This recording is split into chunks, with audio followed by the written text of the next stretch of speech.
The turquoise waters of the Caribbean, usually a symbol of tranquility and leisure, now host a formidable presence, one that has captured the world's attention. The USS Gerald R. Ford, America's newest and most advanced nuclear-powered aircraft carrier, has taken up station off the coast of Venezuela. Its arrival marks a significant escalation in the region, as the massive vessel cuts through the waves, bristling with the latest in naval technology and military might. This floating fortress, home to over 4,000 highly trained crew members and accompanied by a full carrier strike group, sends a message that is impossible to ignore. The sight of so many warships and personnel moving in perfect coordination is a clear signal to Caracas and to the world at large that the United States is prepared to defend its interests with overwhelming force if necessary.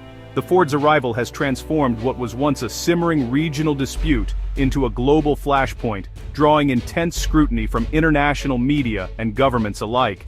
News outlets across continents are now focused on the Caribbean, speculating about the implications of such a powerful deployment so close to Venezuelan shores. Accompanying the carrier are state-of-the-art destroyers, support ships, and a squadron of F-35 stealth fighters. Their presence projects not just military strength but also technological superiority. The sheer scale of the operation raises questions about the true intent behind the mission, whether it is simply a show of force or a prelude to something more. Officially, the deployment is described as part of ongoing anti-drug operations in the Caribbean. Yet, the advanced hardware and the size of the force suggest a readiness for scenarios far more significant than intercepting smugglers. The world watches, wondering if this is a deterrent, a warning, or the first step in a larger strategy. By remaining just outside Venezuela's territorial waters, the U.S. demonstrates its ability to flex military muscle without crossing the line into outright provocation.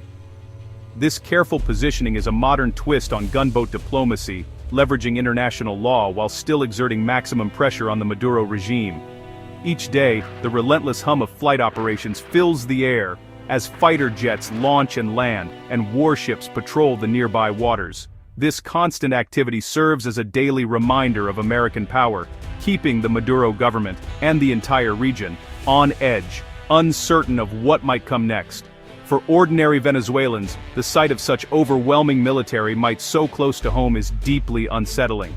It stirs memories of past U.S. interventions in Latin America and fuels fears of a potential conflict that could upend their lives. Local news is filled with anxious speculation, and conversations on the streets are dominated by uncertainty and concern. The gentle Caribbean breeze, once a source of comfort, now carries a chill of uncertainty, reminding everyone that the balance of peace in the region hangs by a thread.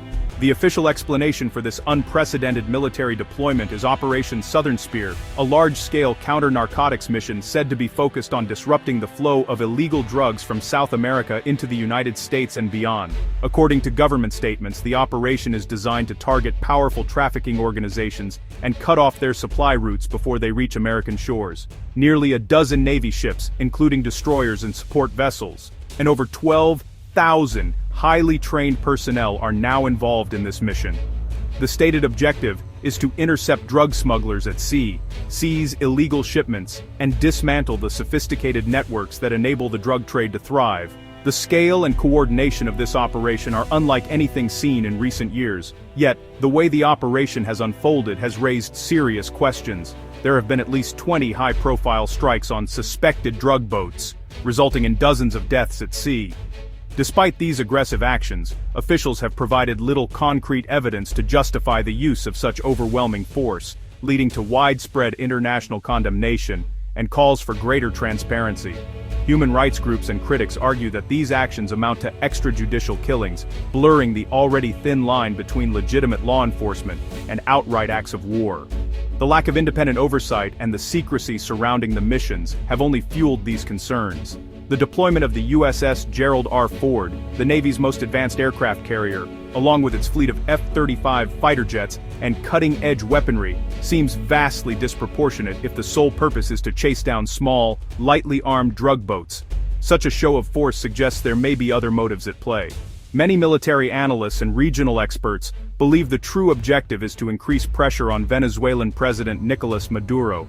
By framing the buildup as part of the drug war, the U.S. can justify a significant military presence near Venezuela's borders, sending a clear message to Maduro and his allies without openly declaring hostile intent. This strategy allows Washington to escalate its posture in the region while maintaining the appearance of a law enforcement operation. But as the scale of the mission grows and the justifications wear thin, the narrative is becoming increasingly difficult to sustain in the eyes of the world. Venezuela has responded to the U.S. show of force with its own dramatic mobilization. President Maduro's government frames the deployment as imperialist aggression, launching a nationwide military exercise involving nearly 200,000 troops and militia. This is more than symbolism. It's a practical effort to prepare for conflict and deter U.S. action. Maduro's fiery rhetoric rallies his base, casting Venezuela as a sovereign nation resisting a superpower. But this escalation raises the risk of miscalculation. A minor incident could spiral into open conflict, making the situation volatile and unpredictable. Venezuela's military, ranked 50th globally, fields over 100,000 active personnel and a large militia. While not a match for U.S. power, its strength lies in asymmetric warfare, urban and jungle resistance that could bog down an invader. The Air Force's Russian-made Su-30 fighters, armed with anti-ship missiles, pose a credible threat to U.S. warships, forcing caution. Sophisticated Russian air defenses further complicate any U.S. air campaign, raising the cost of intervention. However, Venezuela's navy is outdated, and years of crisis have eroded readiness and morale.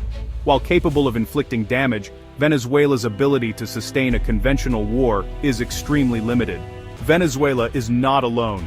Russia has stepped in, pledging support under a new strategic partnership. Moscow's public backing, including the potential supply of advanced weapons like hypersonic missiles, echoes Cold War brinkmanship. Russian cargo flights to Venezuela suggest active military support, ensuring Caracas can maintain its Russian-made systems. For Russia, aiding Venezuela challenges U.S. influence in Latin America and mirrors Western support for Ukraine. This crisis gives Moscow leverage against Washington and secures its interests in the region, turning a local standoff into a global contest. The U.S. buildup has unsettled Latin America, forcing regional governments into a diplomatic balancing act. Colombia initially condemned the U.S. action, halting intelligence sharing, but later softened its stance under pressure. Mexico, by contrast, has agreed to cooperate with the U.S. on counter-narcotics, aligning itself with Washington's narrative. These divergent responses highlight the region's fragmentation. No unified bloc exists to mediate or present a common front. Instead, each nation acts on its own interests, leaving a diplomatic vacuum and amplifying instability. Despite the saber-rattling and the dramatic headlines, most seasoned analysts agree that a full-scale U.S. invasion of Venezuela remains highly unlikely. The sheer costs, both in terms of human lives and economic resources, would be staggering, and the risks of getting bogged down in a protracted conflict are simply too great for Washington to ignore. The Pentagon is acutely aware that such a move could destabilize not just Venezuela, but the entire region, drawing in neighboring countries and sparking unpredictable consequences. Venezuela, for its part, is not defenseless. Its military, though outmatched in conventional terms, could inflict heavy casualties through asymmetric tactics, guerrilla warfare, sabotage, and urban resistance. The government has prepared for this scenario, and the political fallout from a U.S. intervention would be severe, likely fueling anti-American sentiment across Latin America and beyond. Instead of direct confrontation, the U.S. is expected to ramp up its campaign of pressure, tightening economic sanctions, providing covert and overt support for the opposition, and staging military exercises in the Caribbean. These moves are designed to fracture Maduro's regime from within, sowing doubt and division among his supporters while signaling to the world that Washington is watching closely.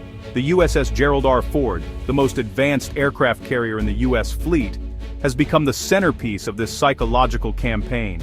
Its presence just off the Venezuelan coast serves as a constant, unmistakable reminder of American military power and resolve, projecting strength without firing a single shot. Yet with so much firepower concentrated in such a tense environment, the risk of accidental escalation is ever present.